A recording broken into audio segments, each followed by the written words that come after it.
Good afternoon, everyone. Thank you for joining us on Go Big or Go Home. I am Old Man Troy, joined by the marvelous 50.1% Kid Cunny, a.k.a. Kevin Cunningham. Do you see how I switched that up today? I did. 50.1%. I won't go into it, but if you ask me to go into it, then I will. You got to share. You got to share with the listeners. You have to. Otherwise, they won't know what the heck I'm talking about. Fair enough. So I was basically flip-flopping the entire time. Anytime Troy and I we do multiple shows together. Sometimes we'll do 4 shows in a week. Other times it's been 3 since basketball season has started. But regardless, we have talked about the Oklahoma and Georgia Rose Bowl game prior to it happening. And my thought and logic behind it was that I thought Georgia was the more complete team. They're the better overall football team. But Oklahoma had the more potent offense. They could do more offensively. We saw what Clemson has done to Alabama the last 2 national championships. You can have a great Alabama defense, and yet if you have a great college football offense, they're going to score basically 40 points. And I was right in that regard, that Oklahoma would score a bunch of points. So I was 50.1% sure that Oklahoma would win just because they had the better offense. And it's an elite college football offense. And to me, it's just too hard to stop. Of course, Georgia obviously matched them point for point and eventually won the game in double overtime. So I'm not going to cry about being 50.1% sure that Oklahoma would win and Georgia won in double overtime. I think I was fairly correct, at least in saying it's going to be a really close game. One way or another, that one didn't surprise me, at least. I guess I can say that much. Yeah, you actually changed your mind while we were talking on the show. Was that 2 weeks ago? Yeah, something like that. I felt kind of proud of myself. Now, the thing is, Kevin, I talked about what Georgia had to do to win. I thought Georgia would win because they'd be able to control the clock. But the thing is, they didn't really do that. I mean, they had their way rushing the ball, though. I think it was like 290-some yards rushing. But, man, what a game. I mean, It was one of those games. I didn't want it to end. It was really a fantastic game. Now, the second game, we'll talk about that in a little bit. That was kind of a little boring to me.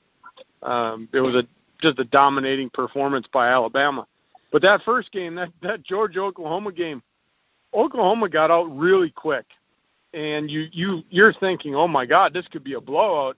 Georgia never wavered from their game plan, Kevin. They just kept pounding the ball. And I'll tell you what, that Fromm's a pretty good quarterback.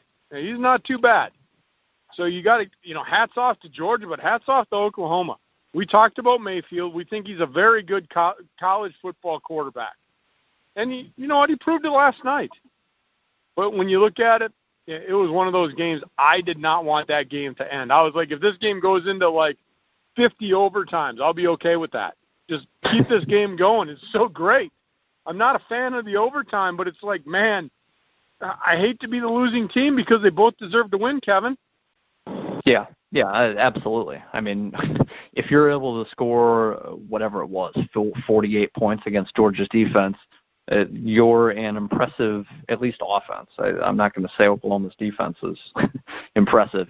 But like you said, Jake Fromm, the quarterback at Georgia, who is a true freshman, is a 5-star player. And Jacob Eason was a 5-star quarterback for him last year. I think very highly of Jacob Eason. I thought he was going to be the guy at Georgia for 3 years, and then he'd go pro, be a top 5 pick. He's a sophomore this year. He did not basically stay healthy enough / hold on to the job in order to keep from taking his job, basically. And so the rumor is that Eason, a former 5-star quarterback recruit, is going to transfer eventually because Georgia has another. Can't blame him. 5-star. No, absolutely not. They've got another 5-star quarterback coming in, too, for 2018. So they're going to have 3 on the roster if nobody transfers. So it's, I mean, I don't know. Make of that what you will. I don't really understand it. If another 5-star is there and doing well, I don't know why you would go there. But Justin Fields, the guy who was at one time committed to Penn State, decommitted before, signing his letter of intent, which has all the right in the world to do. So he decommitted from Penn State a few months ago, decided to go to Georgia. That's where he's going to go. Now he's going to compete with both Eason and Fromm, assuming neither transfer. The guess is that Eason will, but I don't know. In any case, Georgia's a really good football team. Oklahoma proved they're a really good football team, but defensively they just couldn't get it done, and Mayfield made an extra mistake that he couldn't do. And I must say this, too, because I actually wrote an article, a very quick article on this with Land of 10, because I was actually doing a shift yesterday throughout the day and night. And we did an article about how Baker Mayfield, in the first quarter, it was shown, there was a video of him saying Oklahoma was up 14-7 in that game in the first quarter, and Georgia went down the field and missed a field goal. And Baker Mayfield was basically running down the sideline. He's like, game's over, it's over. And it's like, well, actually, you're not going to score every single time you touch the ball. Georgia eventually, obviously, puts up 54 points and wins the football game. So I had to laugh at Baker Mayfield from that perspective, because that's my knock on him, is that he's just too immature to lead a franchise at the next level. That's why I think he failed, ultimately. That's really his immaturity. You saw it. I mean, I'm okay with the celebrations after, but his celebrations are childish. Yep. They're childish celebrations. Immaturity. A guy that's leading your team that is this all-American quarterback, it's okay to celebrate. Everybody does. But you look at his celebrations, they remind me of a high school kid. And that's where his level of maturity is, that of a high school kid. So, whoever's drafting, buyer beware. That's all I'm going to say. Again, being a great college quarterback does not automatically equate to being a great NFL quarterback. So many have failed that have been great in college. And you have to have it between the ears at the NFL level. Look at Tom Brady. I'll use this for an example. Tom Brady was no quarterback at Michigan. Literally, if you want to talk about a game manager type quarterback coming out of college, giving no chance to succeed in the NFL, that was Tom Brady coming out of Michigan. And it just goes to show that if you have it between the ears and you really want to put the time in, you can do great things in the NFL. Combine that with great talent, you can go to the Hall of Fame. But it takes it between the ears right now, and Mayfield doesn't have it. And I guess you'll get me going already 10 minutes into the show. You had to bring him up. Here's what I'm going to say. I am tired of people saying he will learn. No, he won't. People said that about Johnny Manziel. He will learn. He'll mature. Just needs the right organization. No, it doesn't matter. You could go to the Patriots. If you don't want it to happen, it's not going to happen. Right. So the person that's immature has to become mature on their own. Bill Belichick's not going to make the kid mature. Because if he doesn't mature under Bill Belichick, I'm not saying that's where he's going. I highly doubt that Belichick would even take a flyer on that kid. But let's say he did. Belichick's not going to babysit him. And if he doesn't grow up, Belichick's going to say, there's the door. See you later. So I'm tired of people, and I'm tired of hearing, he just needs to mature a little bit. He'll grow over time. No, he won't. So I'm going to stop there because I could really keep going there, Kevin. So I'm just going to turn it back over to you. Yeah, I mean, I could talk about Baker Mayfield for hours. But we'll move on. That's, I guess, since we talked about that game, we can talk about Alabama-Clemson before we get into Big Ten stuff. Like you said, you thought it was boring. A lot of people thought it was boring. Realistically, Alabama's defense just controlled the game. Kelly Bryant, who's a junior, who's taking over for Deshaun Watson's spot. Again, over the last couple of years, Watson has absolutely lit up Alabama in the national title game, went 1-for-1 in those games, or 1-and-1 in those games, but you can't fault a quarterback for losing a game when you score 38 points. I mean, that's not on him necessarily. So he played unbelievably against Alabama. Kelly Bryant, completely different player. There's a reason why Deshaun Watson worked year one in the NFL. Basically never happens. And that's not to say he would have done as well with a team who didn't have a great defense or DeAndre Hopkins or a solid running game, yada, yada. But the point is that he is obviously capable of doing really well in the NFL. He showed that in college, showed that in high school, that he's supposed to be the next big thing. Kelly Bryant was supposed to. I'm going to interrupt you because I want to throw this out on the show right now. January 2nd, 2018, Deshaun Watson is going to be an MVP in the NFL at some point in his career. Yeah. And I'm going to throw it out there now. I just want to have it archived on our show. You look at what he did with Houston while he was healthy and playing. That was a completely different team when he was not playing. Yep. Deshaun Watson will win an NFL MVP at some point in his career, maybe multiple MVPs. Yeah, I'd agree. Kelly Bryant is not the same player. That's why, to me, I mean, coming into this year, I didn't necessarily think Clemson was going to win the whole thing. Of course, on Twitter, I said, yeah, I think Clemson's going to beat Alabama, and then I think Clemson's going to win the whole thing. I guess before the year started, I figured that I didn't think it could really happen. I thought that obviously the rest of Clemson was good enough to help Kelly Bryant, and I thought Kelly Bryant was, and I still think he is, a good college quarterback right now. But as the same level of Deshaun Watson, obviously not. I mean, he proved that yesterday.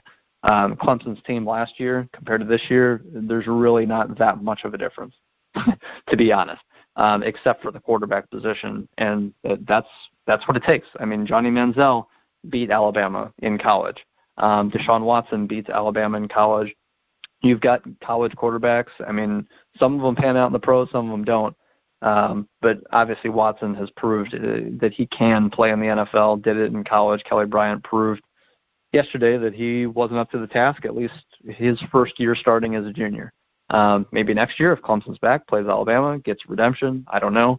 But in short, Troy, I would agree with you that game was not exactly riveting. Alabama just dominated it. And I guess to vault, well, I'll turn it back to you if you've got any comments on that game in particular. No, and I should kind of, I guess, apologize. I mean, boring in the sense that I wanted to see a competitive game. Yeah. And Alabama, hats off to them. They definitely went out and dominated that game, but that's not what I wanted to see. I wanted to see a competitive game. And Alabama just proved, look how dominant we can be. And they were. So, hats off to Alabama. I was just a little disappointed that I stayed up late to watch that game. And, Kevin, I have to get up early for work.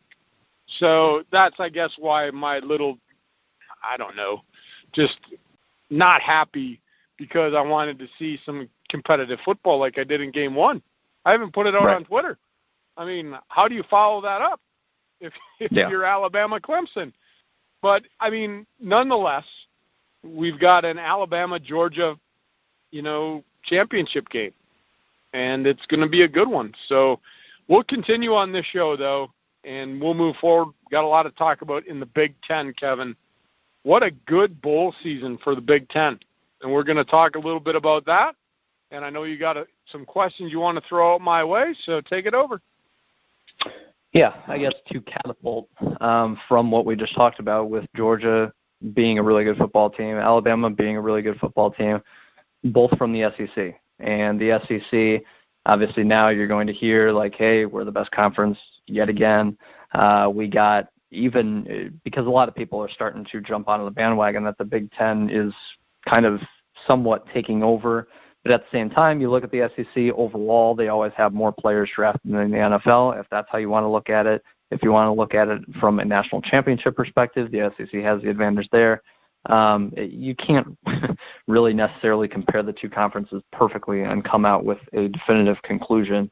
But for me, I mean, coach-wise, from a coaching perspective, I think the Big Ten has better coaches in general. I think you've got better teams from top to bottom. The SEC had 9 teams compete in bowl games. The Big Ten had 8. I said, at least before the year started, that the Big Ten is the best conference in college football. I said that a year ago. I think that this year, I think next year will probably be the same thing. To me, I mean, the Big Ten is still the best conference in college football. I guess my question to you, Troy, is the SEC goes 4-5 in their bowl games. And obviously, they're going to end up going 5-6 because you're going to have another winner, another loser. The top two teams in the SEC got further than the top team did in the Big Ten. You have to consider that. Big Ten also goes 7-1 in its 8 bowl games. Michigan was the only team, the last team to play, was the only team to lose for the Big Ten, and they even had a 19-3 lead on South Carolina, who, interestingly enough, is from the SEC. But Michigan was even up 19-3 midway through the third quarter, and then collapsed, lost the rest of that game 23-0, to give away the perfect bowl season bid for the Big Ten. So I've got 2 questions, but I'll start with this one, Troy. Going into this year, going into this bowl season, going into next week, did you think the Big Ten was the best conference this year? Does that change because the SEC had more teams get to bowl games? Does it change because the SEC is going to be the national championship winner and the SEC has the only 2 teams playing in the national championship itself? No, the Big Ten's still the best conference. I know that the top 2 teams are Alabama and Georgia, but when you look top to bottom, you're going to have your bottom dwellers in both conferences, so throw them out. You got 9 teams and then 8 teams respectively. But I want to throw this out. You look at the SEC, warm weather, more recruiting opportunities, probably more 5 stars to all the schools across the conference. Why don't they do more? Well, why don't they do more? That's my question. People want to argue Alabama, Georgia, they're playing in the national championship. That's great. Penn State and Ohio State could be playing in the championship too. Yeah. I still think Penn State and Ohio State are 2 of the top teams in the country. And I know people will say, well, you can throw – no, I'm not even going to throw Wisconsin in that level. But I'm going to say this, Wisconsin's a good football team. Yeah. Do I think they're a playoff team? No, I still don't. But when I look at the Big Ten, Kevin, and I look top to bottom, you got to throw the likes of Michigan State in there, who over-exceeded expectations. Good for them.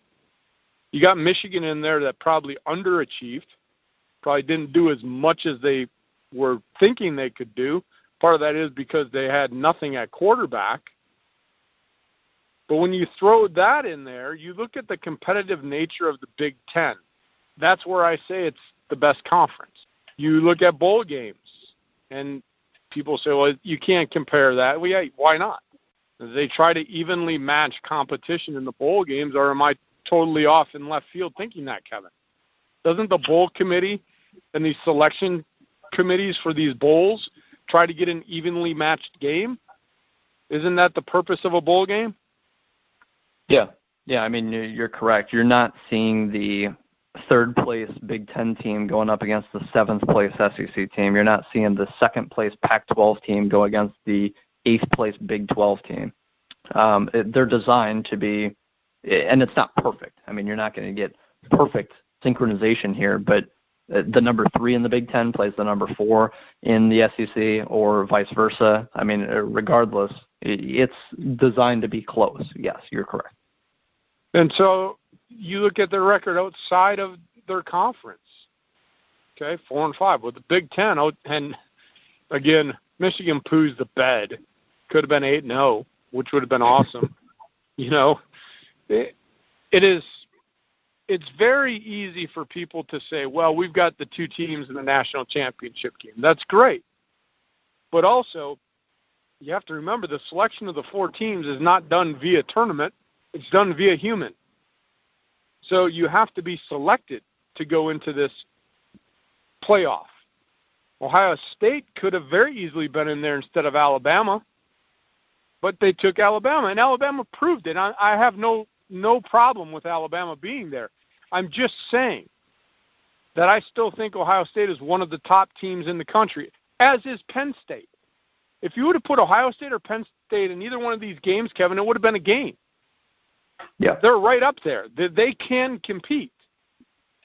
Now, again, I'm not saying that you drop below that. And Wisconsin, again, defensively, but you look at what Georgia did, Kevin, against Oklahoma, and we talked about it. Oklahoma's defense is terrible.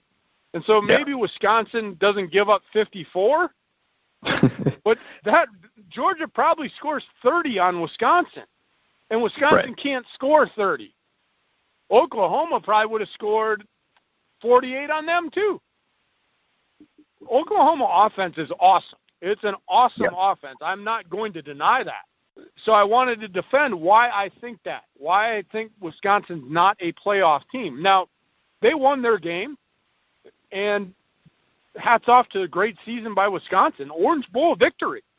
You said it last week. Would I have signed up for that before the season? Yeah. And you know what? I'm happy. I'm happy with the Wisconsin season. They've got a great season under their belt, and then they got an Orange Bowl victory over a good opponent in Miami. Not a great opponent, but a good opponent. So, yeah, I'm happy with what Wisconsin did. But top to bottom, the Big Ten, the competitive nature of the Big Ten, in my mind, makes them the best conference in the country. You don't have dominant teams up at the top. I mean, Wisconsin, yeah, they rolled through their division a little weak, but you look at the other side, even Rutgers pulled off a couple victories over there, Kevin. Now, I'm not saying Rutgers is ever going to be a Big Ten power, but when you've got to prepare and you can't walk over a team, that makes it a pretty competitive conference. So my opinion has not changed. I still think the Big Ten is the best conference in football right now. Next year, I'll have to take a look at, the teams, who's coming back, who's not coming back, the recruiting classes, the schedules, blah, blah, blah, blah, blah. But my needle's still pointing toward the Big Ten, and you mentioned the biggest thing for me, coaching. And I brought it up earlier. How many 5-stars are going to the SEC? How many 5-stars are going to the Big Ten? Outside of Michigan, Ohio State, Penn State, not many 5-stars venturing up into the north. Therefore, these coaches take 4 stars, really good 3 stars, develop, coach them, and make competitive squads. That, in my mind, is what makes the Big Ten the best conference in the country. All I get are your thoughts. Yeah, and one coaching, I'll start with this, I guess, that I'm with you. I thought the Big Ten was the best conference going into this year. Last year, that hasn't changed to me just because 2 teams win in a college football playoff. It doesn't make a difference to me.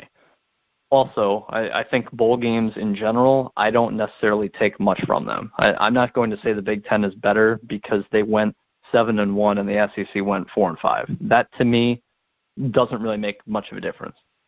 I think that Purdue beating Arizona by 3 points, that's a coin flip. I think Iowa beating Boston College when it's 0 degrees out by a touchdown, I think that's basically a coin flip. I think that some of these bowl games, certain guys sit out. I think some of these bowl games, coaches just coach differently, try different things. Northwestern beats Kentucky 24-23. I think that's a coin flip. It just, to me, there are so many things, even South Carolina beating Michigan. You could have made the Big Ten 8-0 if Michigan doesn't collapse in the second half, the last quarter and a half. It just, to me, there are so many different variables. You can't take one bowl season to me and say, hey, look, the Big Ten's a lot better because they went 7-1. They were so close to being 8-0. Well, last year, I think the SEC had a dominant bowl season, and the Big Ten was pretty average. I think it's so random to me, bowl seasons. I don't necessarily take that to hold much weight at all. It's nice to see Ohio State dominate USC up front. I think that's interesting. We'll obviously talk about that game. That just goes to show what Ohio State's potential was this year. So certain things to take from certain games, yes, and obviously it's impressive for Alabama and Georgia to be the last 2 teams standing.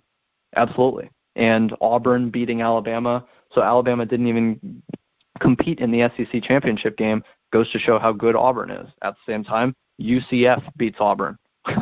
So, in one game, a lot of different things can happen. That's why in one single bowl season, a lot of different things can happen. Conferences will have great records one year, have bad records the next year. It's just kind of random to me. And again, it's an exhibition game. So I don't think you're getting necessarily the best from every single team in every single bowl game.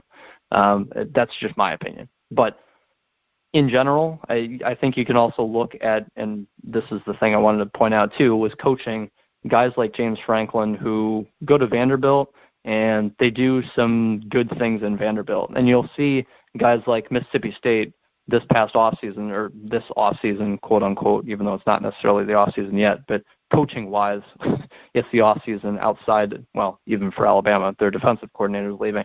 But from a coaching perspective, you saw Mississippi State's Dan Mullen has done really well at Mississippi State over the last few years, takes over the Florida job. Okay, you can make the assumption that Florida is a better job than Mississippi State in general from a program perspective. But so you have a guy like James Franklin at Vanderbilt. Could he have moved on to Texas A&M or Florida or LSU or wherever and moved up, so to say, stay in the quote-unquote best conference in the country? No. He decided to go to Penn State, and what he's done at Penn State is unbelievable. I mean, to take what Joe Pa left and then what Bill O'Brien left and to turn them into now a perennial top 10 team, and that's not changing just because Barkley's leaving. Their recruiting classes are ridiculous, and you're not just going to fall to the wayside when you have top 5 recruiting classes left and right. It's just very hard to do. So to me, I mean, James Franklin is one example that goes to show that, hey, I'm willing to leave the SEC, go to the Big Ten. I think that Shea Patterson, the quarterback from Ole Miss, looking to transfer, hey, where do I want to go play football? And he's a quarterback, and he decides to go to Michigan. I think that goes to speak what he thinks of Michigan and what they can be with him and what they would have been this year with him if they had a quarterback, let alone them being a young team replacing 10 starters on defense. He obviously believes that going to Michigan was something that would be a smart decision, not staying in the SEC. Again, if you're transferring from a school in the SEC, you probably can't transfer to a school in the SEC regardless, but he could have stuck it out if he wanted to and just not played in a bowl game at the end of the year, but he decided to go to Michigan because he thought that that's going to help bolster his career going forward. To me, in general, coaching is what you can really look at as a constant, and guys like Paul Chryst and what they do at Wisconsin, guys like Urban Meyer and what he's done winning a college football playoff already, Penn State always being there, Michigan State making a college football playoff, being a super young team a year ago, what Dantonio has done with that young team this year. I think Pat Fitzgerald getting looked at in the NFL from time to time at Northwestern goes to show what he can do at Northwestern, which is not a powerhouse football program. I think you can look left and right, Jim Harbaugh being linked to NFL rumors every single day. To me, the coaching, and that's what it's all about in college. I mean, you lose a Rick Pitino at Louisville, and that team is now just not even in the top 25. They're just a couple months later. And now you bring in Harbaugh, and it's like, wow, Michigan's bringing in top 10 recruiting classes, getting the number 1 wide receiver in certain classes, winning 10 games a year outside of this year. I think that, yeah, as a whole, the Big Ten coaching from Dantonio to Franklin to Meyer to Chris to Harbaugh to Fitzgerald, I mean, and some people like Kirk Ferentz. Troy and I don't, but some people think Iowa is a solid football program for what they are, think that Kirk Ferentz is a good coach. That's one of the middle-of-the-road coaches. I think Jeff Brom at Purdue, I mean, he turned down the Tennessee job to stay at Purdue. I think that also speaks to the Big Ten. So to me... And now they're adding Scott Frost. Yeah. Yeah, that guy that beat Auburn with a UCF team is going to Nebraska. That's the guy. We put a Twitter poll out for those people listening. Find us on Twitter at TroyRobert967, at KidCunny, KIDCUNI, but follow us on our show handle at Youngster Old Man. We put out polls every week. We had put out a poll, Kevin. I don't have the results in front of me right now, but we put out a poll about how long will it take Scott Frost to win a Big Ten championship. A lot of people think 2 to 3 years. That's great confidence in that guy. I mean, he's now joining the Big Ten ranks of coaching. And that's why I said top to bottom. Didn't mean to interrupt you here, but you're going through the coaches and you're naming off guys from like a Purdue. Who thinks of Purdue football? Not many people. But you got to look at the coaching and what you're doing. I mean, it's hard. Any conference is hard. You can't have all of your teams be dominant. It's not going to work that way. But like I mentioned, outside of what maybe Lovie Smith is trying to do, I mean, that team was not very good. But even people thought Rutgers wasn't very good, Kevin, and they reeled off a couple Big Ten wins. Yeah. So you're looking at developing and going out and playing a schedule. I'll turn it back over to you, but, I had to mention Frost coming to the Big Ten. I know it's Nebraska. That's where he played. That was pretty much a no-brainer. But like you mentioned, turning down a Tennessee job to stay at Purdue? I mean, think about that. Yeah, yep. I'm happy in Purdue. I'm happy at Purdue. Tennessee, a lot warmer. Lot more responsibility. No, I like Purdue. I like what I'm doing at Purdue. Goes to show you how in my mind, the Big Ten is not I guess it's not a stepping stone job when you come to the Big Ten. When you come to the Big Ten, it can be a landing spot. Like, I'm going to the Big Ten, and it's going to take some top 5 job in the country to pull me away from my school in the Big Ten. Because if you think about it, I know you were mentioning coaching, Kevin.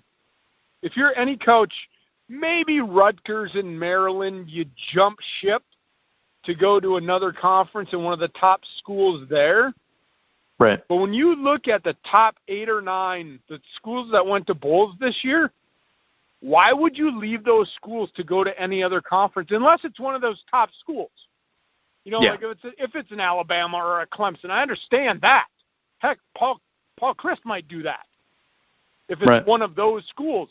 But when you're putting schools, take away the dominant schools, why would you leave the Big Ten to go to a lateral movement in another conference? You just wouldn't do it. Thus, staying at Purdue and not going to Tennessee. That's a lateral move in my mind. And so you got to look at, what am I doing here? Had to throw my 2 cents in there, Kevin. Yeah, that to me, I mean, Frost could have gone basically anywhere. I mean, Florida wanted him, realistically, and he chose Nebraska. And Florida, I think, Urban Meyer would attest to, is a pretty capable job where you can do some good things at. I think that's a very fair statement if you have the right coach at Florida. Chip Kelly also could have gone to Florida, chose UCLA. I don't think the SEC is this dominant, oh my God, I have to coach there, or I'm going to fizzle out elsewhere, or we have no chance at beating the SEC. I really don't think that's the case, because Clemson has proved it last year. Ohio State proved it 3 years ago. Yes, Alabama won 2 years ago, and Alabama might win this year. But in general, you can win outside the SEC. That's been proven twice in 3 years of the college football playoff. So far, we'll be 2-4. So to me, I mean, you don't have to go to the SEC. And guys like Chip Kelly, Scott Frost, who can go basically anywhere, have chosen not to. And again, you call it the lateral move, going from Purdue to Tennessee. I think that's, I think going from Purdue to Tennessee, that'd be a luxury because of what you can do at Tennessee as opposed to Purdue. To me, Tennessee's a better job than Purdue. And yet Purdue's coach said, no. Brom's like, nah, I think I'll stay at Purdue, where I just put together a 6-6 season. So to me, I mean, coaching is what dominates college sports. Before Dabo Swinney, what was Clemson? I mean, a perennial 9-3, 8-4 team who would have, one top prospect going into every single NFL draft, it seemed like. Now you've got multiple top draft prospects, and they're constantly in the college football playoff, constantly churning out top 5 recruiting classes. To me, coaching dominates in college sports. And so that's what ultimately makes the Big Ten. The Big Ten, I've got nothing else on that, Troy, before getting into these games realistically and just not necessarily breaking down what happened in each game, but just, my thoughts as we go on from these 8 teams that competed in the bowl season. Yeah, I mean, there's not much for us to break down. Like you said, I do want to touch on this, though. You mentioned you don't put a lot of stock in the bowl games, nor do I. You talked about, Ohio State players sitting out. You sent me a text, and, that happens. And that's going to be common nature now. And you didn't hear a lot this year about guys sitting out. But, you have to look at it. And I remember, the big hoopla with McCaffrey, my God, how can he do that? That's going to happen. Because when you get to this game, you hit it right on the head. It's an exhibition game for these kids. If I'm a senior or a junior that's going to declare, and I go play and I tear up my knee, my livelihood is done. And what do I get out of going to play in this exhibition game? A pat on the back, and I get to touch a trophy, and then I get to go back to campus in 3 years and look at the trophy in the trophy case, and it's not even a national championship trophy. It means nothing. You know, I just, the Pinstripe Bowl came to mind. I'm playing in the Pinstripe Bowl. Woo! If I'm an NFL prospect, I really have to consider, is it worth me playing right now in this exhibition game, because I get nothing out of it. And I really changed my tune from when that whole big thing was going down with Fournette and McCaffrey. I was kind of like, at first, I'm like, well, you guys got to play. The more I thought about it, I'm like, why? What are they getting out of it? What are they getting out of playing in this game? The school gets everything. The NCAA gets everything. These players have nothing but risk. There's no reward. They're already going to be top draft picks. They don't have to go out and prove themselves to any scouts. And I don't know how much stock the scouts put into these games, Kevin, outside of the championship series. I mean, you saw Georgia and Oklahoma. Those guys laid it all on the line. And I'm not saying Wisconsin, Miami, those guys didn't lay it all on the line either. But I also flipped the table. Michigan, South Carolina. At some point, you know, hey, good for South Carolina to come back. As a college football fan, that's what you want to see. You don't want to see a team give up. But did Michigan maybe get a little lax there at the end? And then at that point, you're like, it's the fourth quarter. Who cares? Who cares? My season's done. Who cares?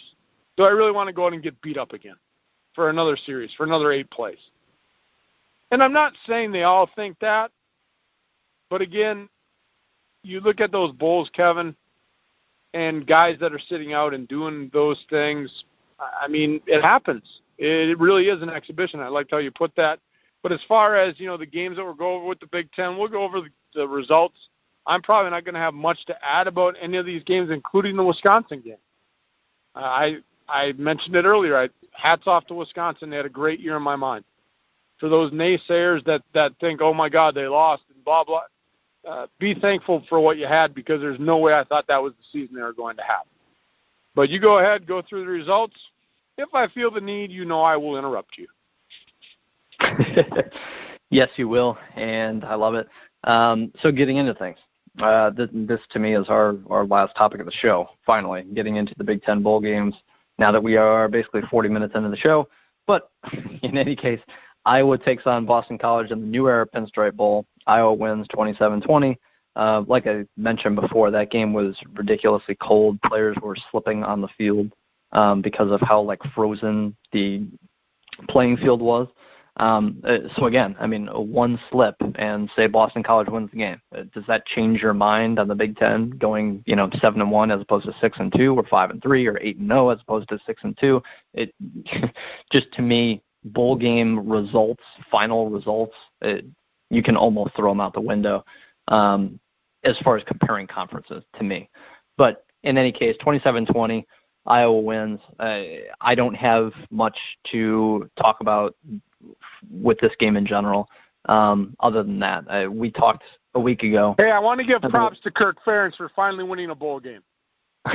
That's true. That's a good point. Iowa was I will applaud him. He finally won a bowl game.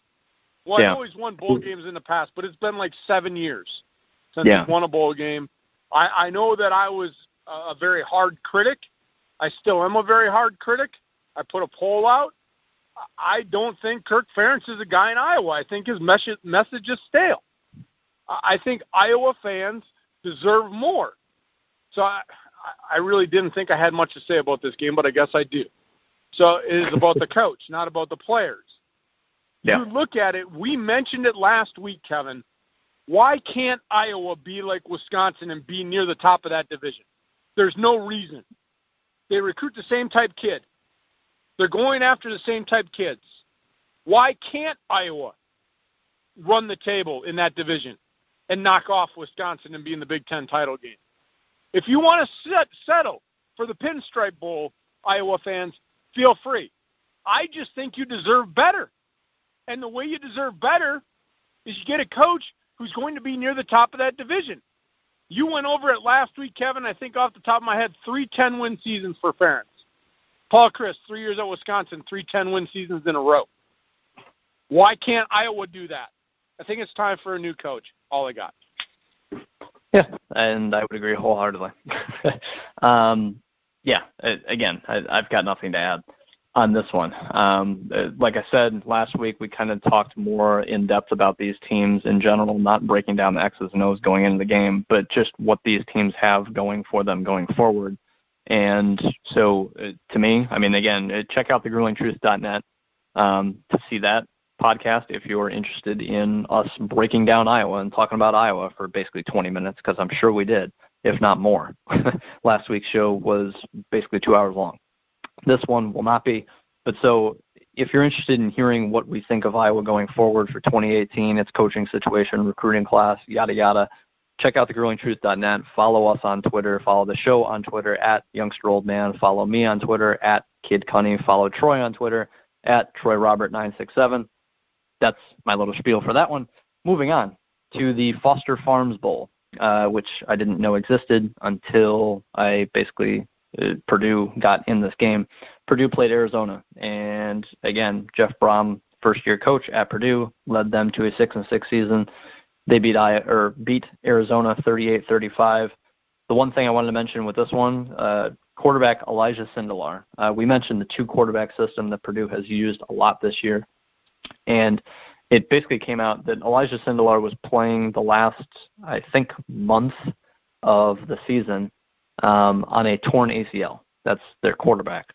That's one of their 2 quarterbacks they've used extensively this year. But so he was playing on a torn ACL for basically a month. He is a sophomore. The other quarterback, David Bloff, is a junior this year. So next year, Sindelar will be a junior, assuming he plays. He's supposed to have surgery in January, but yeah, to me, when that came out, it's like that's insane. I mean, we've seen guys play on torn ACLs before, which is just crazy to think about. Like Phillip Rivers did it once in a playoff game. Basically, you couldn't move, but Phillip Rivers was out there throwing, and that's what Sindelar has done for the past month. So I guess my hat's off to him. He threw 4 touchdowns in this game. To play, again, an exhibition game on a torn ACL, that's incredible to me. So I just wanted to throw that out. I have all the respect in the world because I tore I guess mine was more than just a torn ACL. I mean, I just totally wrecked my knee, a total knee reconstruction, not just an ACL repair. So I couldn't walk on it. But when I hear those things, Kevin, I've had a knee injury. Like I said, mine was probably a little more serious because it was a knee reconstruction, not just the ACL. But there's no support there. I mean, think of the risk. Now, apparently, and I would hope that the trainer said, here's what's going on. This is how we're going to diagnose it. You can't really hurt it anymore, I would imagine. Because I can't believe that a kid in college would be able to override a trainer if there could have been more damage done. So it was probably completely gone, and it was just a matter of, can you play with the pain? Which I'll throw another short story out there, kind of what I did with my shoulder when I was in college at UW-Whitewater. Hey, Kevin, you and I both went to UW-Whitewater. I had to throw at the Warhawks there. I had to throw it out there. So I was playing, I'll share this quick little story, and I dislocated my shoulder, not once, not twice, not 3 times, 4 times. 4 times before I went to the doctor. And I don't remember the doctor at the time, but I went to Milwaukee, and it was a guy that was working a little bit with the Brewers. Lifted my shoulder up, did an arm test, and it popped right out. And I had a doctor. This is the first time I ever heard a doctor swear at me. He basically said, your shoulder's effed. And I said, well, that's great. I said, what do we do? He's like, well, you're going to have surgery next week. I said, no, I'm not going to have surgery next week. I've already redshirted. I cannot redshirt again. I need to play. I've got half my season left. He looked at me and said, how much pain can you live with? I said, I don't know. How much pain can I live with? He goes, it will hurt. And I said, well, okay, well, can I play? He's like, yeah, you're not screwing it up anymore. we've got to put 3 pins in your shoulder. He goes, if you can play with pain, you can play. So I literally went out, Kevin, and I wrapped my arm for half of a season.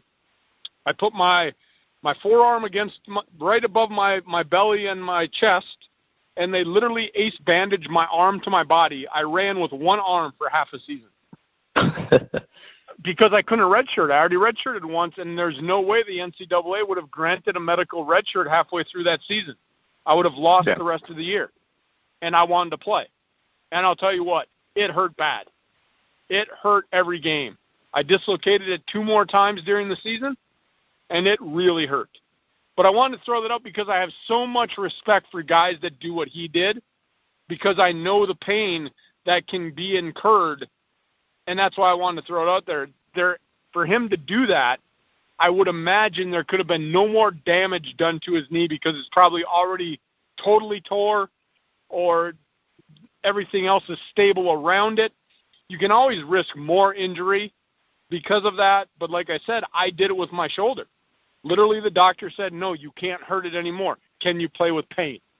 And so hats off to him. So story time on Go Big or Go Home. Hope you enjoyed my story, youngster. Oh, of course. I always love your stories, Troy. They never put me to sleep. I'll say that much. And basically any story you tell is interesting to me. That's not me just being a grateful co-host. That's me being serious. But so I'm not a doctor. I'm not going to say, one way or another what happened in this situation. But, just impressive that Sindelar has played the last month basically with a torn ACL, plays in this exhibition game, and it lights it up. That to me, I think Purdue's Jeff Brom knows that he obviously wants to stay there, not going to Tennessee, and he's got his quarterback. And if Sindelar can build off this last month without his ACL and go into next season and be the guy, I think using one quarterback is basically always better than 2. So to me, next year Purdue could be a team to look for to win maybe 9 games. I don't know. It's something I'll have to look more into, obviously, going into next year. But impressive what he did. To move on to the Holiday Bowl, which we kind of joked about last week, Troy. This was one of the bigger games to me because it's a Holiday Bowl, and you always see a top 3 or so Big Ten team play a top 3 or so Pac-12 team. So you're always getting a quality game here. You said it's not that it's crap, but it's not one of the original big-time bowls, which I understand. But to me, at least I've heard of the Holiday Bowl year in, year out. That's because it was already there when you were born. It was already there. Yes. But to me, that wasn't there when I was growing up. Sorry, I'm an old man. Give me the Cotton Bowl. Give me the Orange Bowl. Give me the Fiesta Bowl. Give me those bowls. Don't give me the Holiday Bowl. Yes. Anyway, in any case, Michigan State played Washington State, 2 top 20 teams, and Michigan State was down 3-0 after the first quarter, and then they went on to win 42-17.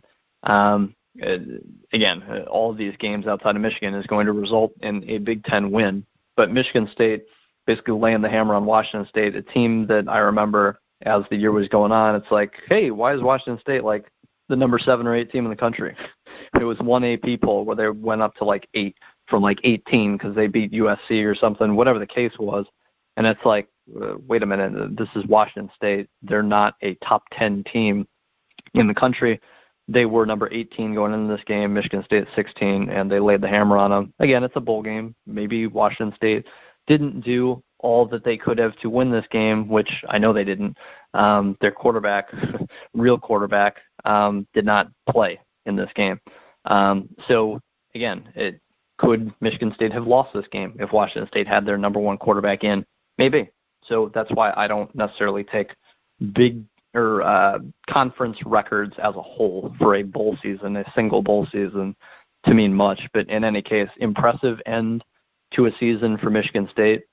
Again, a very young team that Dantonio had this year, and to go 10-3, finish in the Holiday Bowl, which is one of the better bowls, at least. It may not be a staple, but it's a better bowl to beat a good football team by 25 points with a young team, a sophomore quarterback, can go on and on. 10-3 at Michigan State this year after going 3-9 a year ago. That's impressive. That's all I have on that one, unless you've got anything else, Troy. I always got something to say, youngster. You should know that by now. Mm-hmm. I'm not even going to say it. I'm going to say it. Fire Dantonio! There we go. The last time I'm going to get to say it. Man. I mean, it just irks me. It really does. It gets me going every time to think about, we actually talked about that on the show, that people wanted him fired. Yep. Look what he did. And again, it's the bowl game. Like you said, Washington State without their quarterback. However, you summed it up nicely. They got the one big win against USC, vaulted them up in the poll, but you and I never thought they were more than a top 20 team, maybe even a fringe top 25 team. They got a big win. That's what happens in college football with the limited amount of games. But this Michigan State team, look out for them next year, Kevin. Look out for them next year. Dantonio is a great coach. Again, it goes back, we talked about it in the beginning of the show, about coaching in the Big Ten. We didn't bring up, you brought, I think, Dantonio's name as you're going down a list of coaches. But what a great college coach. This guy embraces college football coaching. You look at his recruiting classes, again, Kevin, every coach would love to have a 5-star. They'd love to go out and recruit all 5 stars. But I think Dantonio gets it. He's like, man, I'm at Michigan State. I got Michigan right across the river, right across the road. I'm not going to get the same guy that Michigan's going to get. I've got to go out and get guys for my system. That's why Dantonio is great. That's why Paul Christ is great. Don't call me a Wisconsin homer. I don't want anybody calling me that. Look at the guys that Christ recruits. Could he get better players? Maybe. But he recruits guys for his system. And that's what Dantonio does. That's why I love Dantonio so much, Kevin. He sticks to his system, and he finds guys that are going to fit at Michigan State. Guys at Michigan State may not fit somewhere else. But he gets them, his staff coaches them up, and he puts up W's. That's what I want to say about Dantonio, because I literally love the guy. I literally love that guy at Michigan State, Kevin. I can't imagine Michigan State with another coach besides Dantonio. Yeah, it'll be I could curse, but I won't. It'll be very weird to not have Dantonio on the sidelines coaching Michigan State. I'll move on. The next game, chronologically, is Ohio State USC in the Cotton Bowl, one of your favorite games, Troy. Ohio State. Now that's a bowl game. That's a bowl game right there, Kevin, the Cotton Bowl. Yep. Gotta love it. Yes, it is. Ohio State beats USC 24-7, like I mentioned before, up front. I mean, this is why I thought Ohio State could win the national championship, was because of this game. Their offense did not play all that well, but if your defensive line can just absolutely own the other team's offensive line, they have no chance. Ask Tom Brady against the Broncos. Ask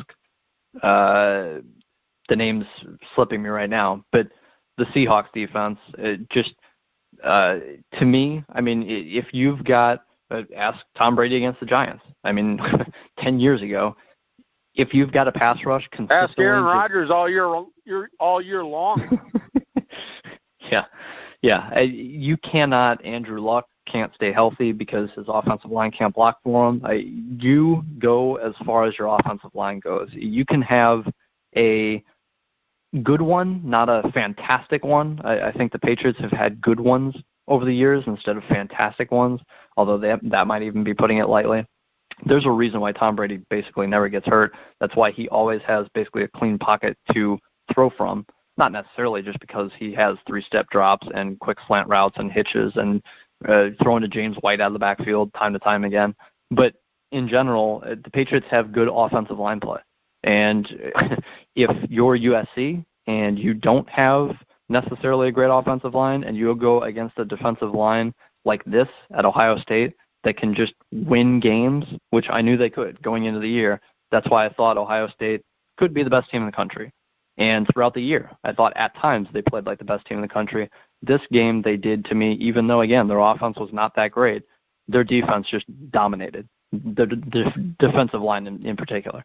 I mean, it was an unbelievable sight to see 8 or whatever sacks on Darnold, from USC. It just, to me, it was great to watch as an Ohio State fan. And to me, I mean, you can't make the case that Ohio State should be in instead of Alabama, but you can make the case that is what I thought all along, that Ohio State at its best, when their defensive line plays the way they can and their offense does click, they can be the best team in the country, just like Auburn can be when they beat Alabama by double digits, just like maybe UCF can be if you're beating Auburn.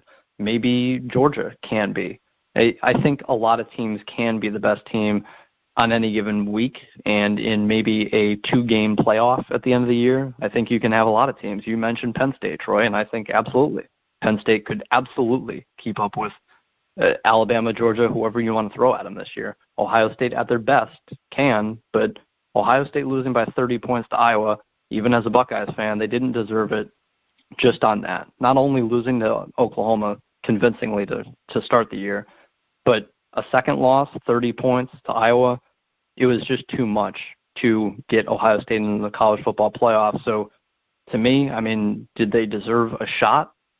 Sure. I mean, in an 8-team playoff, they absolutely would have been in, but that's not the way it is now. I'm sure it will change because there will be more money to be had from an 8-team system, so I think it will go to 8 eventually, probably sooner than later. But for right now, I mean, I hope that's not in my lifetime. I hope it's not in my lifetime, Kevin. Just leave it how it is. I mean, serious. I just wanted to throw that out there because you mentioned 8-team playoff. Because here's what'll happen: it'll go to 8, and like you said, there's more money to be had. Of course, the greedy NCAA. That's what they want. They want more money. People are complaining about all these irrelevant bowl games, aka the old man. And so they're going to find a way to make more money off of it, which is to extend the playoff. But then get this, Kevin. After it goes to 8, people aren't going to be happy with 8. Then it's going to go to more and more and more and more and more. Leave it alone. That's all I'm going to say. I hear you. The only other thing I wanted to touch on with this game, too, was USC's Sam Darnold, who I called Josh Rosen before, who's at UCLA. Sam Darnold is a junior, I believe, a redshirt junior, maybe a redshirt sophomore. Regardless, he's draft eligible.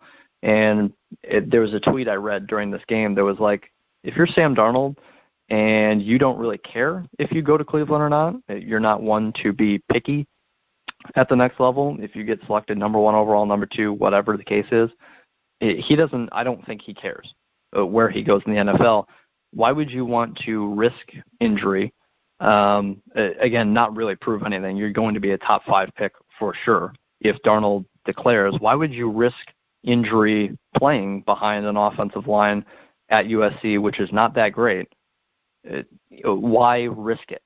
And so to me, I mean, I don't disagree with that philosophy. At the same time, can he use another year at college? Absolutely, just like basically every other quarterback can. But it was something that I read that it's like, actually that makes some sense. Why risk injury behind an average offensive line at USC when you know you're going to be a top 5 pick for sure in the NFL draft this year? I guess your thoughts on that, Troy. If you're Darnold and you have a chance at winning a national title at USC next year, would you risk it? Would you stay at USC? It is USC. It is Southern California. It is college. It's fun. Just your thoughts on that. I'm going to throw the whole whether or not he wants to go to Cleveland out the window. And I'm going to talk to you about what I think. So I'm going to throw all those rumors and crap out that he doesn't want to play in Cleveland, blah, blah. I think he played because he's going back to school. If he was going to the NFL, he wouldn't have played. I think he played because he wanted to be with his teammates. I think he wanted to go out and play in that bowl game because he wants to come back next year. I don't think it has anything to do with Cleveland or not. But I'm also going to say this. The last month or so of this season, and I know that offensive line is not very good, but Sam Darnold, I'm not so sure that he's still going to be one of the top guys. But if you look at his game, and especially the game against Ohio State, I don't think he's ready right now, Kevin. He'd still be a top 5 pick, but this is just me personally watching him play against Ohio State, and probably as close to NFL talent that you're going to get, I don't think he's ready.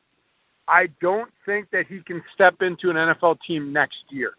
And if I'm saying that as just a guy that hosts a couple sports shows, I would imagine there's some advisors around him maybe saying the same thing. That, hey, look, you're playing some games, and when you put up these gaudy numbers that are against average players, look what you're doing against really good players. Not so great. Your numbers are a little bit lower. There's things that you can work on. Maybe I'm overanalyzing it, Kevin, but I just don't. I look at it from the standpoint when he's playing against bigger, talented guys, he's still good. Don't get me wrong there, but I think he can be better.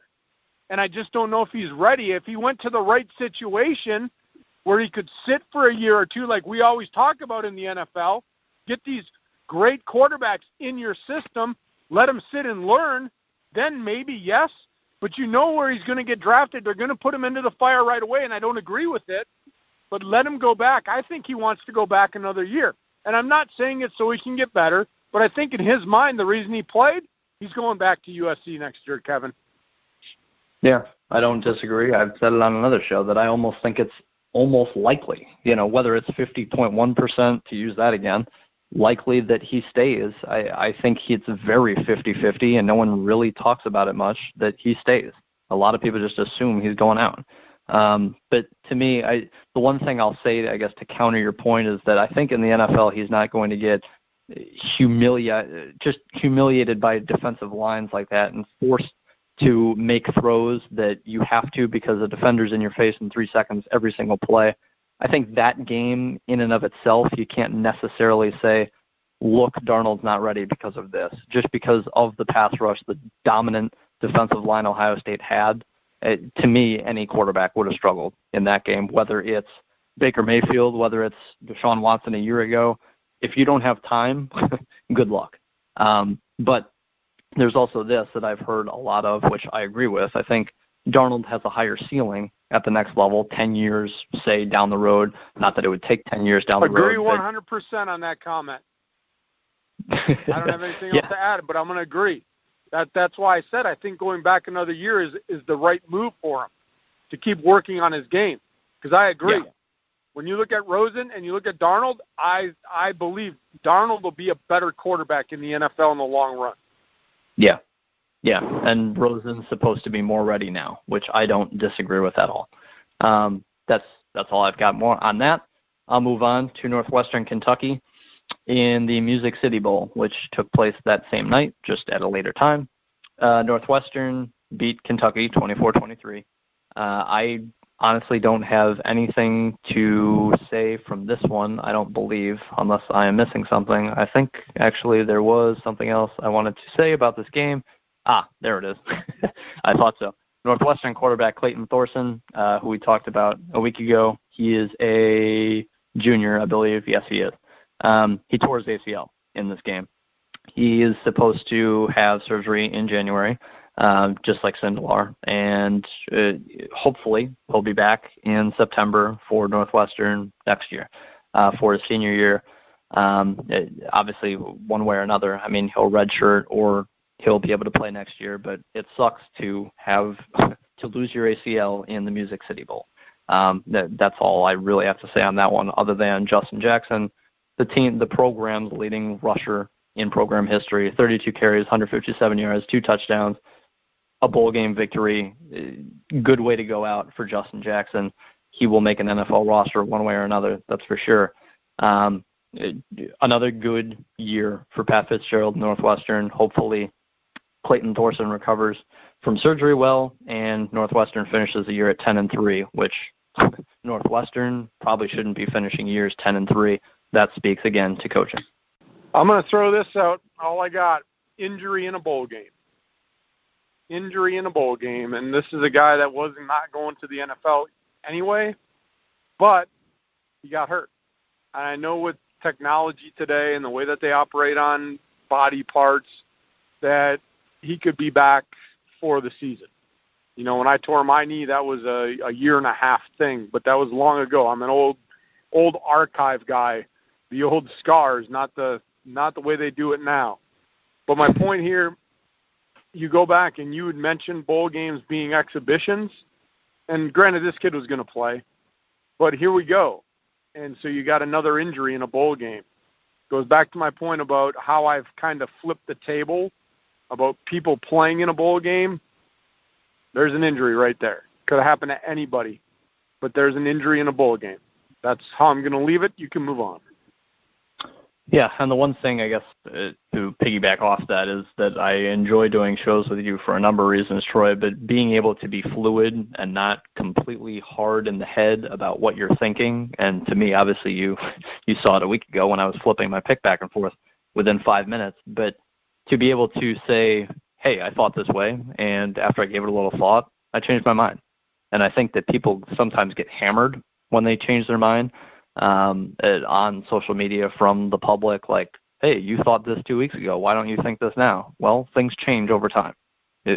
Whether you put more thought into that idea, whatever it is, or things just change, like Aaron Rodgers is out for the season, and that changes what you think of the Green Bay Packers. Things change over time. But, yeah, I just wanted to make that point that it's cool of you to say, I thought this way, not to say that your old way is wrong, your new way is right. It could be vice versa. Neither way could be quote unquote right. Whatever the case is, it's cool to see change in thought over time on something. I'm that way as well. That if you're a first round pick, regardless of position, and it's guaranteed that you're going to be a first round pick playing in this exhibition game, whatever bowl game it is, college football playoff, those bowl games, different to me. But even those, I mean, if someone were to say, that's it, I gave my all to this school and I am proud to be a part of this school and this school gave a lot to me, but I'm a running back at Alabama, I don't want to risk injury, I'm going to be a top 5 pick. Sorry. I mean, that's going to be the next step. Someone, I think, will do it. It's just a matter of time, and that will absolutely spark a huge debate because Josh Rosen even didn't play at UCLA in his little bowl game, whatever bowl game that was. He didn't even play because he's like, this is pointless. So I'm in agreement 100% there. Well, I want to kind of now piggyback off what you said about my thought process, and I think it goes, and this is one thing I respect from people, is when you keep an open mind and listen to all the facts. I have some big opinions, but if the facts to me point me one way, that's what I'm going to say I believe in. Sometimes you and I have sat on this show, Kevin, and we have disagreed, but I listen to your facts and you make great points, and then you get me thinking. And I love doing that. I love conversing with people that can give me valid reasons as to why they think one way. And, it's not every time, because I'll weigh the facts. And if I think my facts point more toward my opinion, well, that's how I'm going to stay. But there are times, and it happens, and I'm the first to admit when I'm wrong. I will admit when I'm wrong all the time because I'm not perfect by any means. But I wanted to let you know that in the world, I think one of the – now we're starting to talk about what's wrong in the world. Gee, where is the show going? But I think it's very valued, especially in talk shows, sports talks. People get so dead set and like, no, this is the way it is. Yeah. I'm just giving you my opinion based on what I think. And I've said it all along. You've heard me on this show, Kevin, other shows. If you don't agree with me, tell me why you don't agree with me. Give me your thoughts. Give me your facts. Let me hear what you have to say. I'll listen. I'm not closed-minded. I will listen to what you have to say, and there are times that maybe I'm forgetting something, or maybe you make such a valid point that it's like, you know what? You're absolutely right.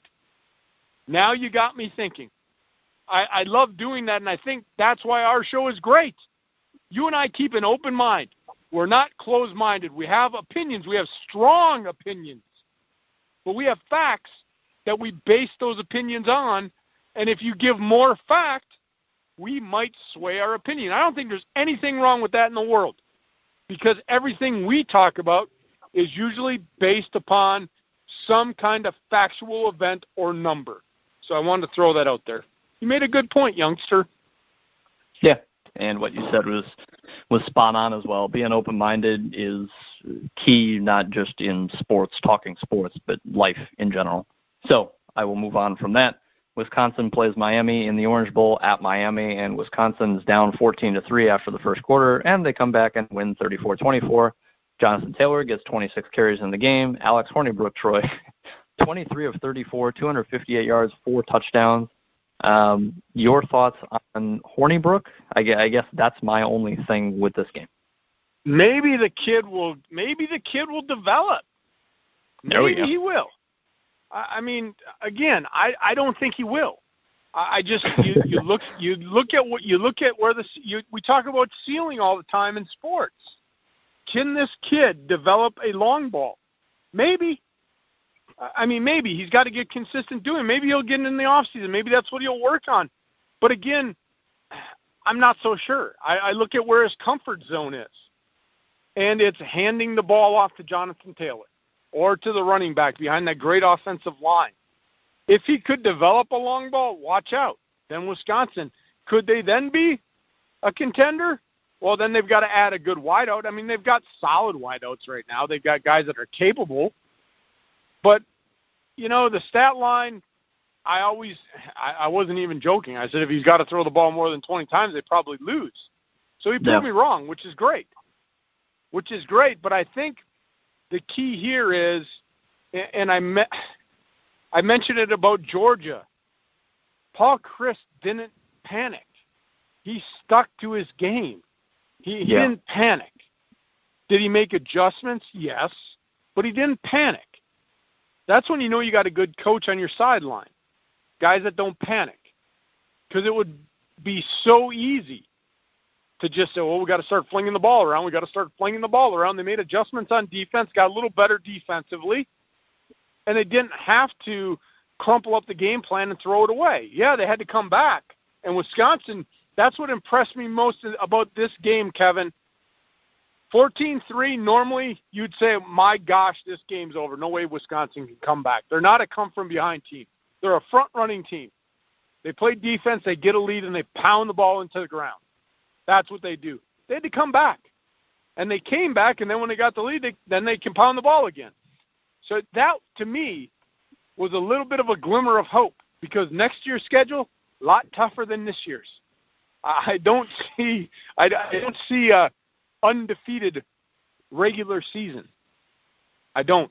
It's a lot tougher schedule. But, that game, to me as a fan, gave me a little bit of hope that, maybe this kid can develop.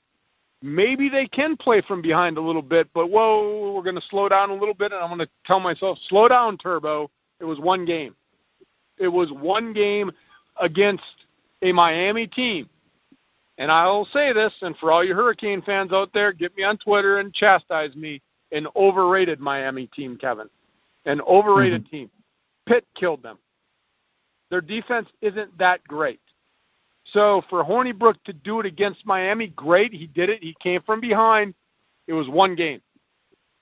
Show me on a consistent basis that you can do it. But it was a glimmer of hope. Glimmer of hope for me, Kevin. Yeah, it was a step in the right direction. You brought it up perfectly, that Wisconsin's down 14-3 in an Orange Bowl at Miami, a.k.a. on the road, and they didn't panic. And you said it perfectly, that that's when you know you have a good coach, because you see it in the NFL all the frickin' time, where a team in the third quarter is down by 10 points with 25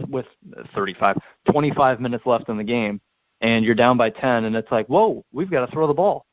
No, you've got like 4 possessions left in the game. You're down by 10.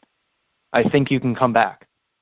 You can have 8-minute possessions here, 8-minute possessions there, 6-minute possessions there, 7-minute possessions there. You can score 28 points pretty easily. Play your game. You don't have to tailor the way you play because you're down 14-3 in the first quarter, because you're down 10 in the third, because you're down 10 in the fourth, and there's 10 minutes left to play. Score once in a 7-minute possession, stop them, score one more time, and you win the game. That's down by 10 in the fourth quarter. That's down by 13 in the fourth quarter. That's down by 14 in the fourth quarter, 15 in the fourth quarter. Time management and keeping to what your game plan is and what you do well in the NFL, any level, boggles my mind every single weekend, regardless of the level of play. It's unbelievable what coaches do on Sundays, Saturdays, I'm sure Fridays, on high school football nights, to get away from their game plan because they're down by 10 or 13 or 14 points. If you're down 28 after the first half, you've still got at least 4 possessions to go in the second half. You can still have 7-minute possessions, and you can come back and force overtime. You don't even have to start throwing then. I mean, if you want to go that extreme, but I think it's absolutely possible. So it was great to see Wisconsin not just come back, whether they won or lost, whatever, but to stick to what they do well. In the first quarter, going into the second quarter, what did they do? They kept running the football, build off play action, let Hornibrook make solid, safer throws. He was impressive for sure, but they stuck to what they did well. They outscored Miami in the second quarter 21-0. They were down 14-3. They didn't fling the ball all over the yard. I know that much. So it was impressive to see that. You brought it up. It was a perfect point.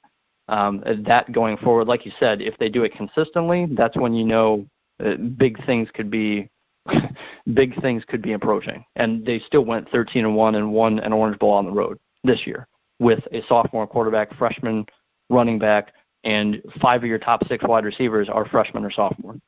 I mean, you lose Fumagalli. That's it. Offensively, you're going to lose a lineman or 2 for sure, but that's what's cool about Wisconsin going forward. Chris is a great coach. He's going to recruit guys for his system. He's not a coach who's going to have to throw the ball because his team's down 2 scores in the first half. He's not dumb. He's a great coach. He builds his program perfectly for what he knows can work at Wisconsin, and I loved what they did in this game against Miami. So that was huge. Again, doing it consistently, that's going to be the key going forward. Yeah, you mentioned they're going to lose a lineman. There's probably a third-string lineman that's going to be a first-round draft pick sitting on that roster, Kevin. I mean, they mold offensive linemen there. Not all of them pan out in the NFL, but as college linemen, they pan out. I mean, you look at these lines that Wisconsin has, and I mean, I can go back and maybe a year or 2, a blip on the radar where their line wasn't very good. But they do a great job coaching offensive line play at Wisconsin. And so if I'm a lineman, and again, you're looking at it, they're not going to get the 5-star lineman. They're not going to do that because how many linemen want to get down? Well, I shouldn't say that because I've talked to a number of linemen. Some of them do like run blocking because they like punishing people. But if you're a 5-star guy and you're going and you're playing with a 5-star quarterback, pass blocking is a lot easier than run blocking all the time. So, these guys that come to Wisconsin, they coach them up. But that's all I have with Wisconsin. I'm happy as a fan for Wisconsin. What a great year. 13-1, very much exceeded my expectations of what they can accomplish. I thought they'd get to the Big Ten championship game. I said it before the season, Kevin. If we go back to the archive show, Wisconsin should have made the Big Ten championship game based on their schedule, based on their weak division. I didn't think they were going to win the Big Ten championship. I didn't think they'd go through the regular season undefeated. Taylor was, my gosh, what an unbelievable find. That defense played unbelievable. If you think back and you remember, Kevin, I know you're a youngster, so you still got a good memory. If you remember when I talked about Wisconsin, my concern was defensively, are they going to replace all the guys they lost? Because remember, they lost Beasley, they lost Watt, they had a lot of young guys, a lot of new guys on that defense, and man, did they ever step up to task. That defense, this is the best I've seen that Wisconsin defense play in years. And they did it with a lot of new pieces. That was impressive to me. Yeah, and they were without one of their supposed starting linebackers coming into this year due to an off-season injury as well, so he'll be back next year too. So this team's not going anywhere. They're going to be dominant in what they do, that's for sure, and to see them have to come back down double digits on the road in the Orange Bowl speaks volumes to me. Penn State, Washington, Fiesta Bowl, Penn State wins 35-28. I have nothing on this game itself. Penn State's a really good team. I knew that beforehand. Losing Deshaun Hamilton, I think, is their program's leading receptions guy. I'm not sure about yardage, touchdowns, but losing Deshaun Hamilton, you saw the impact in this game if you watched it from the box score. 5 receptions, 110 yards, 2 touchdowns. He's great. Losing him is going to hurt. Losing Mike Gesicki at tight end is going to hurt. Losing Saquon Barkley is going to hurt. But with the recruiting classes that James Franklin is putting together at Penn State, they will be just fine with Trace McSorley at quarterback leading the way next year. The one thing I wanted to mention too, Troy, with this game, Barkley didn't get his regular load, but basically the coaching staff left it up to him. He wanted to play. They said, you'll play, but you're not getting 35 touches. You're getting probably 20. And he had 18 carries in this game. So he picked and chose his spots. He had a 92-yard run for a touchdown in this game as well. So I guess my question to you with this is your thoughts on Barkley, who's going to go in the top 5 probably as a running back in an exhibition game. Everything to lose, nothing really to gain. He kind of chose his spots and played. He wanted to be there for his team. He played, just not 35 touches worth. Your thoughts on, I guess, that decision? Yeah, again, like I said, I was pretty much, it's a game, it's a team, you got to play, blah, blah. And now it's risk-reward. And if the kid wants to play, that's great. I'm not going to say he shouldn't have played, but the thought process that I have at this point is I have no problem with a kid saying he's not going to play. And it sounds to me the coaching staff urged him not to play, knowing what can happen at the next level. Like you said, this kid's going, probably in the top 5. The kid has got an unbelievable talent. He wanted to play, wanted to be there for his teammates. And you know what? What that program's been through, hats off to him. It would have been so easy to say, you know what, this season's been a disappointment, and that's the consensus for Penn State fans, that this season was a disappointment. And he could have just sat out, but he was there for his teammates. And so I applaud him for that. As far as, for him, the next level, though, I put myself in his shoes. He came out of the game unscathed, but we just talked about, quarterback from Northwestern, torn ACL. To me, I'm starting here, and, it is the business side of it. Man, it gets a little bit dicey. And I know he picked his spots, but in the game of football, Kevin, you don't know what spot's going to be which. You can think you're in a safe spot. You can cut wrong. You can be in practice and cut wrong, and boom, there goes your knee. So again, I'm not on somebody's decision to play or not to play. I'm in the group now where I'm okay with it. I'm okay if somebody says they don't want to play. If they want to play, I'm actually at the point now thinking, man, you're a top pick. Are you sure you know what you're doing? And I think the coaching staff was on that side too. Like, look, dude, we don't need you. This game means nothing to our season. If you want to sit out, we're okay with you sitting out. We can let your replacement next year take over for you. But he wanted to play, and so good for him. I'm just glad he came out unhurt because I can't wait to watch him play on Sundays. Yeah, people think he's the next Marshall Faulk, the best running back prospect we've seen in however long. Adrian Peterson, whatever. Well, let's not. Oh, geez, you're going to get me started. That's what scouts are saying. Oh, man, you got to get me going on every show, don't you? I very much dislike when people start comparing past players to current players. The next Marshall Faulk. How do we know that? He's got to go to the right system. What if he goes to the wrong system? What if they use him wrong? Where's he going? Let the kid be Barkley. Just let him be himself. He's got to go to a system, and people want to the way he runs and does this. No, he runs the way he runs. He's his own person. So I'm not saying that you put pressure on the guy. I just don't like when they make comparisons, even quarterback-wise. Oh, this guy's going to be the next Aaron Rodgers. No.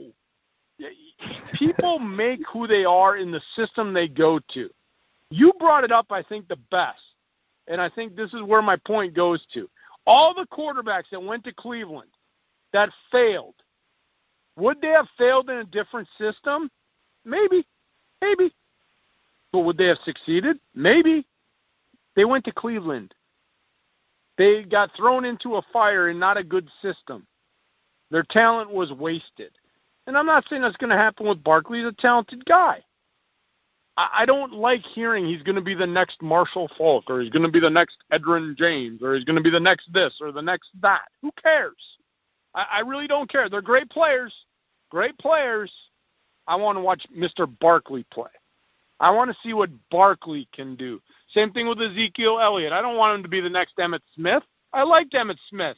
I want Ezekiel Elliott to be Ezekiel Elliott on the field.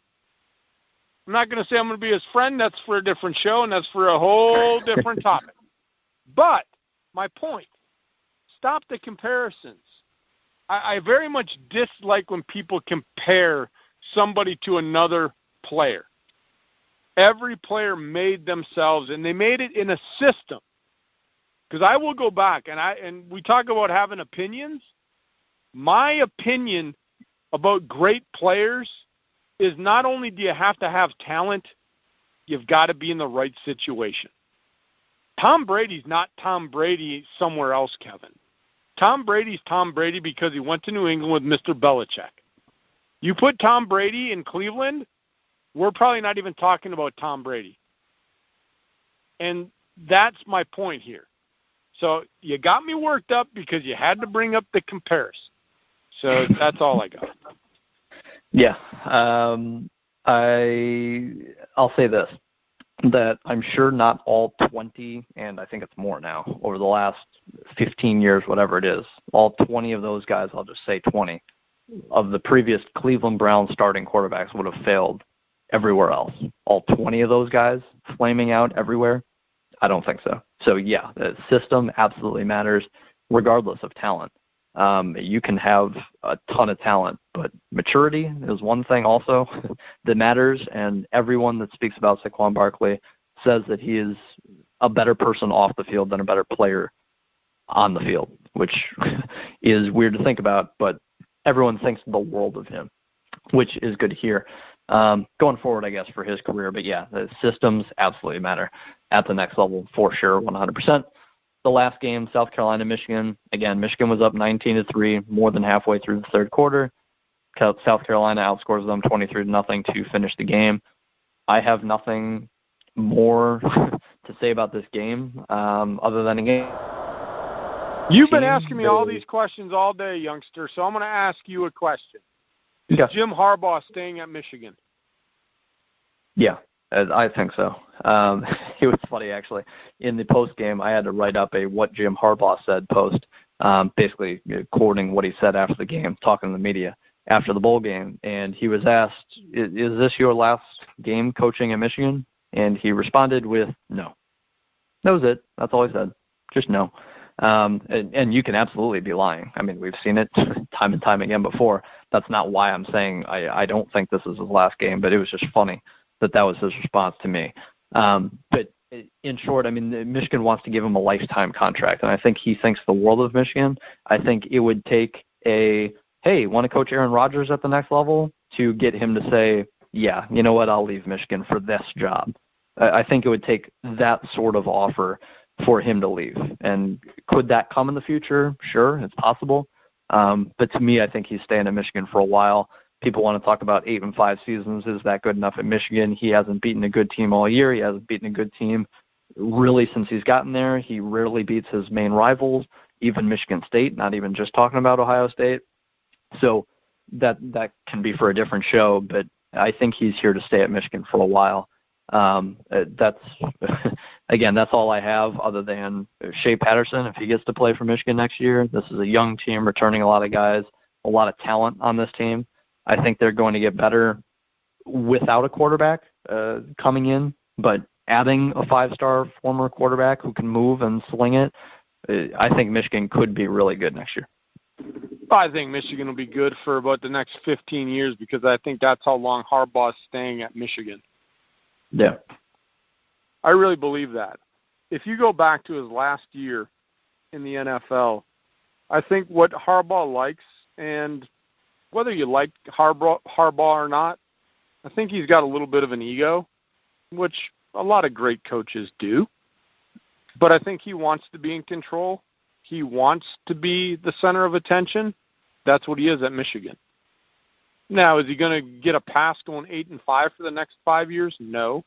But you mentioned it. He can recruit. He can bring players in. If he hadn't, Kevin, and we talked about this, that defense was supposed to be one of the best in the country this year. The problem is they're on the field so much. The offense didn't help him. He had quarterback issues this year. He knows that. Harbaugh's a smart man. Look what he did in San Francisco. That last year in the NFL, I think this is what puts a sour taste in his mouth. He doesn't have control. He has zero control in the NFL. Even if he'd go to the NFL as a GM head coach, you still don't have control. The owner can say, get out of my house at any time. Now, Michigan can do that too. But I think he's got some control at Michigan. And what I mean by that is he's a guy that's a good football guy, a good football coach, and he's not going 8-5 every year. But I think he's got some control at Michigan as far as how he wants his program to be run, what players come into his program, what he wants to do and what he wants to accomplish. Nobody's dabbling in Jim Harbaugh's business. Where in the NFL, even if you would get a GM head coaching role, people are going to dabble in your business. And I don't think Harbaugh likes that. You saw it in his last year at San Francisco. People dabbling in his business. And I don't think he likes that. I think Harbaugh's at Michigan for 15 more years. I don't even know if he ever goes back to the NFL. But I will end with this, Kevin. We talk about a lot of college coaches that can't make it in the NFL. And there's a lot of NFL coaches that couldn't make it in college. Whether you like Jim Harbaugh or not, he is one of those rare coaches that can get it done at both levels. He's a great college football coach, and I think he's a really good NFL coach. Those are very far and few between. But I think Jim Harbaugh is one that can get it done in both college and the NFL. I think we're done with all the bowl games now, aren't we, youngster? We are. We absolutely are. And what a show. What a show. We get on this. We didn't think that we would be very long, but there we go. We just talked and talked. We had story time. We talked about things that are wrong in the world today, about keeping an open mind. Holy cow. We're everywhere today on Go Big or Go Home. Hope you enjoyed the show today, everybody. Make sure you find us on Twitter. At TroyRobert967 is myself. The youngster is at KidCunny, KIDCUNI. And make sure you follow our show handle at YoungsterOldMan, all one word. That's where our Twitter polls do originate. Then Kevin and I retweet them. Again, hope you enjoyed the show. We'll get back at you next week. Next week, youngster basketball. Basketball. Oh, yeah, we're gonna talk about the playoff, but basketball. Yes. Full force, Big Ten schedule. Here we come. And it's been a year since we started this show, Kevin. Been 1 year. Gotta love it. Have a good day, everybody. For the youngster, I am the old man. Enjoy your afternoon.